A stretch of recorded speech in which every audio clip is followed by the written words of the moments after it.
Welcome back to my channel your online teacher.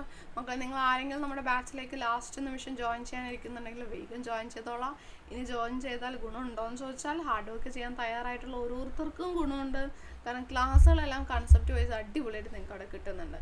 അതേപോലെ +1 improvement class 200 രൂപയ്ക്കും ലഭ്യമാണ്. Complete ടോപ്പിക്സും full problem ചെയ്യുന്നതും എല്ലാം. സോ ധൈര്യമായിട്ട് ക്ലാസ്സുകൾ പർച്ചേസ് ചെയ്യാം കേട്ടോ. ഓക്കെ, അപ്പോൾ നമ്മൾ ഈ വീഡിയോയിൽ നോക്കുന്നത് ഇത്ര മാത്രം പഠിച്ചാൽ മതി. അതായത് അത്യാവശ്യം നല്ലൊരു മാർക്ക് സ്കോർ ചെയ്യാൻ എക്കണോമിക്സ് ഓരോ പാഠത്തിൽ നിന്ന് എന്തൊക്കെ പഠിക്കണം. ഫുൾ മാർക്ക് ഉദ്ദേശിക്കുന്നവർ ഫുൾ പഠിക്കണം കേട്ടോ. A+ ഉദ്ദേശിക്കുന്നവരും അത്യാവശ്യം ഫുൾ പഠിക്കണം. അതിൻ്റെ താഴെയിട്ട് അല്ലെങ്കിൽ A+ ഇതിൻ്റെ ഉള്ളിലും പിന്നെ ഇമ്പോർട്ടൻ്റ് ആണെന്ന് നിങ്ങൾക്ക് അറിയാമല്ലോ, അതുകൂടി ചേർത്തിട്ട് A+ ആര് പഠിക്കുക. അത്യാവശ്യം നല്ലൊരു മാർക്ക് സ്കോർ ചെയ്യാൻ വേണ്ടിയിട്ട് A+ൻ്റെ അടുത്തേക്ക് മാർക്ക് സ്കോർ ചെയ്യാൻ വേണ്ടിയിട്ട് എന്തൊക്കെ പഠിക്കണം എന്നുള്ളതാണ് ചാപ്റ്റർ വൈസ് ആയിട്ട് പറയാൻ വേണ്ടിയിട്ട് പോകുന്നത്. ഫസ്റ്റ് ചാപ്റ്റർ ആണ് introduction to microeconomics. Important questions ആയിട്ടോ പറയുന്നത്.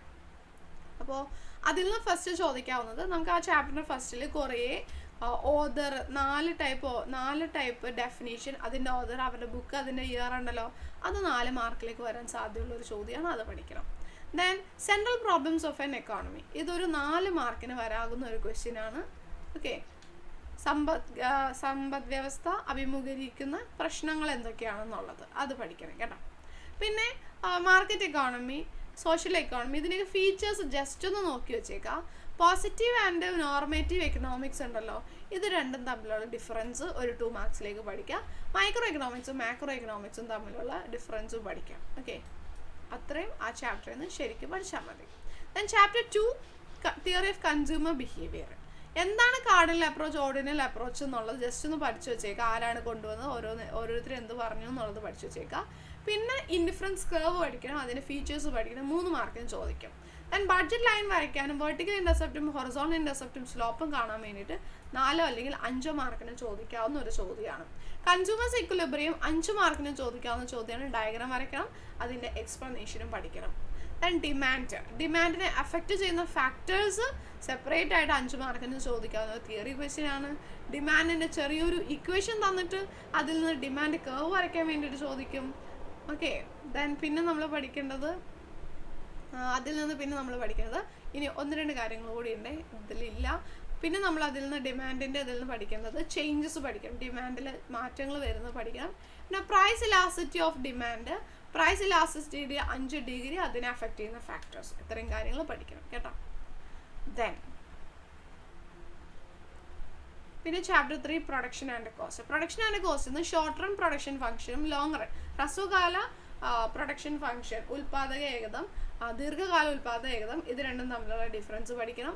പിന്നെ അതിൽ നിന്ന് നമ്മൾ പഠിക്കേണ്ടതാണ് ലോ ഓഫ് വേരിയബിൾ പ്രൊപ്പോർഷൻ, വിഭേദകാനുപാത നിയമം, അപചയ സീമാന്ത ഉൽപാദക നിയമം എന്നൊക്കെ, law of diminishing marginal product, അത് പഠിക്കണം.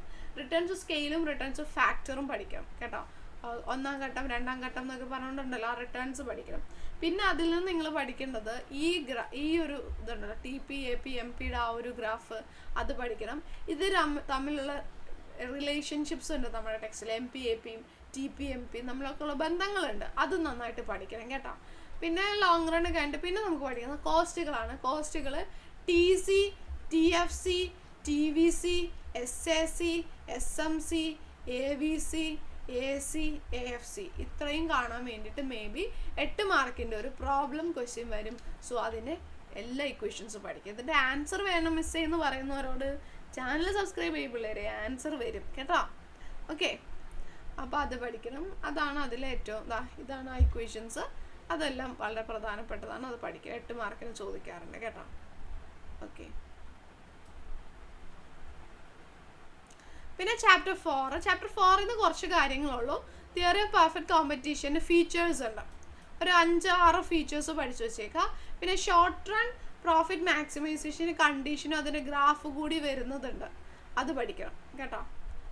അത് പഠിച്ചു വെച്ചേക്കണം, ഷോർട്ട് റൺ അതിൻ്റെ ഗ്രാഫ് വരുന്നത്. പിന്നെ shutdown point, break even point, ഏതാണെന്ന് പഠിച്ചു വെച്ചേക്കാം. ആ ഗ്രാഫും പഠിച്ചാൽ ലോങ് റണ്ണിലെ പ്രോഫിറ്റ് മാക്സിമൈസേഷനും ഷോർട്ട് റണ്ണിലെ പ്രോഫിറ്റ് മാക്സിമൈസേഷനും പഠിച്ചു കഴിഞ്ഞാൽ 4th ചാപ്റ്റർ അത്യാവശ്യം മാർക്ക് സ്കോർ ചെയ്യാനുള്ളതായി. പിന്നെ 5th ചാപ്റ്റർ മാർക്കറ്റ് ഇക്വിലിബ്രിയത്തിൽ നിന്ന് എക്സസ് ഡിമാൻഡ് എന്താണ്, എക്സസ് സപ്ലൈ എന്താണ്, അതൊരു ഗ്രാഫിൽ പഠിക്കുക. പിന്നെ ഇക്വിലിബ്രിയം ഇൻകവും ഇക്വിലിബ്രിയം പ്രൈസും ഇക്വിലിബ്രിയം ക്വാണ്ടിറ്റിയും കാണാൻ ഒരു പ്രോബ്ലം ചോദിക്കും, ഒരു 2-3 മാർക്കിന് അത് പഠിക്കണം. പ്രൈസ് സീലിങ്ങും ഫ്ലോർ പ്രൈസിങ്ങും അത്തരം കാര്യങ്ങൾ പഠിച്ചു വെച്ചാൽ മതി. ദെൻ നമ്മുടെ മാക്രോ എക്കണോമിക്സിലേക്ക് വരുമ്പോൾ നമുക്കവിടെ ഫസ്റ്റ് ചാപ്റ്ററാണ് ഇൻട്രൊഡക്ഷൻ. അതിൽ നിന്ന് നിങ്ങൾ എന്ത് പഠിച്ചാൽ മതി? 6th ചാപ്റ്റർ ഇല്ല കേട്ടോ, മൈക്രോ എക്കണോമിക്സ് 6th ചാപ്റ്റർ നമുക്കില്ല.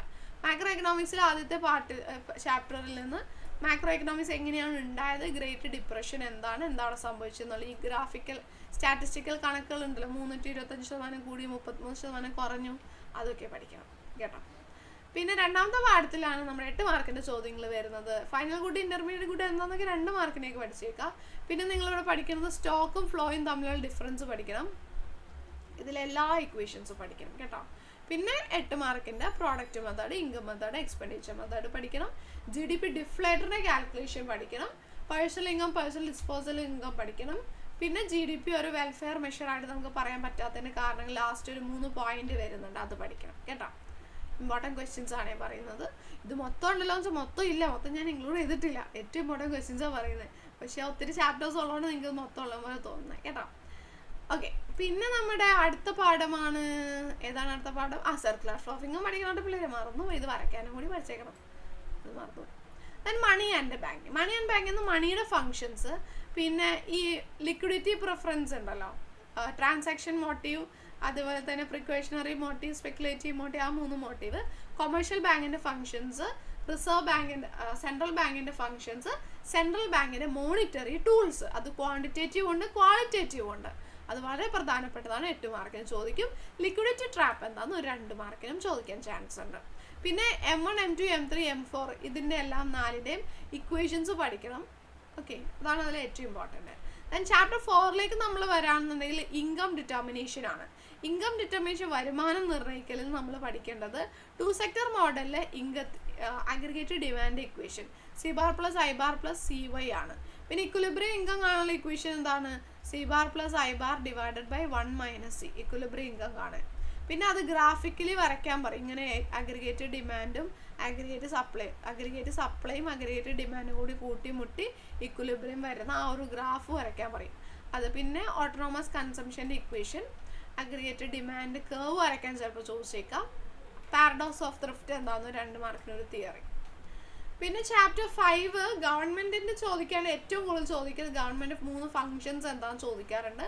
പിന്നെ ബഡ്ജറ്റ്, റവന്യൂ അക്കൗണ്ട്, അതുപോലെ തന്നെ ക്യാപിറ്റൽ അക്കൗണ്ട്, ഇതിലൊക്കെ എന്തൊക്കെ വരും എന്നുള്ളത് പഠിക്കണം കേട്ടോ, അതെന്തായാലും പഠിക്കണം. പിന്നെ അത് തന്നെ സന്തുലിത ബഡ്ജറ്റുണ്ട്, ഈ എന്താണ് ഇക്വിലിബ്രിയം ഉണ്ട്, അതുപോലെ തന്നെ സർപ്ലസ് ഉണ്ട്, ഡെഫിസിറ്റ് ഉണ്ടല്ലോ, അപ്പോൾ അതൊക്കെ എന്താണെന്ന് ജസ്റ്റ് ഒന്ന് പഠിച്ചു വെച്ചേക്കാം. പിന്നെ ചാപ്റ്റർ 6 ഇതിൽ നിന്നൊക്കെ വളരെ കുറച്ച് ചോദ്യങ്ങൾ ചോദിക്കുള്ളൂ. മെയിനായിട്ട് ആ ഒരു 3 ലിങ്കേജസ് എന്ന് പറഞ്ഞിട്ട് ഇത് ചാപ്റ്ററിൻ്റെ ആദ്യത്തിലുണ്ട്. 3 ലിങ്കേജസ്, പ്രോഡക്റ്റ് ലിങ്കേജ് അങ്ങനെയൊക്കെ പറഞ്ഞിട്ട് ആ ലിങ്കേജസ് പഠിക്കണം. BOPയും BOTയും തമ്മിലുള്ള ഡിഫറൻസ് പഠിക്കണം. ഈ കറണ്ട് അക്കൗണ്ടിലും ക്യാപിറ്റൽ അക്കൗണ്ടിലും എന്തൊക്കെ വരും എന്നുള്ളത് പഠിക്കണം. ഇത്രയുമാണ് എക്കണോമിക്സിൽ നിന്ന് നിങ്ങൾ പഠിക്കേണ്ട കാര്യങ്ങൾ. ഇത്രയും പഠിച്ചിട്ടുണ്ടെങ്കിൽ ഷുവറാണ് A+ സ്കോർ ചെയ്യാൻ പറ്റുമെന്നേ.